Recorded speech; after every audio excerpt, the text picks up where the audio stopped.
Ce dépistage, selon qu'on s'adresse à une population à risque moyen, la population générale, il passe par la réalisation d'une recherche de sang dans les selles à partir de l'âge de 50 ans. Et ce dépistage doit être effectué tous les 2 ans pour compenser un manque de précision relative.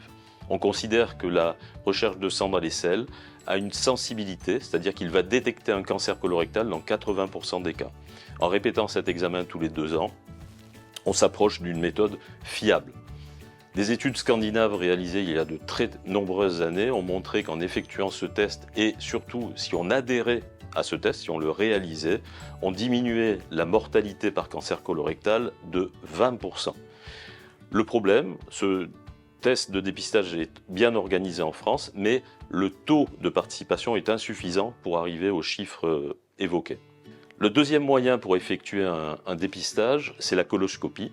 Cette coloscopie peut venir après la recherche de sang positif dans les selles dont on vient de parler, ou à la place de la recherche de sang, selon que la population ait un risque élevé de cancer colorectal. Cette première coloscopie, elle peut être réalisée à partir de l'âge de 45 ans quand il y a des antécédents de cancer colorectaux dans la famille, voire plus tôt, c'est-à-dire 5 ans avant l'âge de survenue du cancer colorectal le plus précoce dans la famille.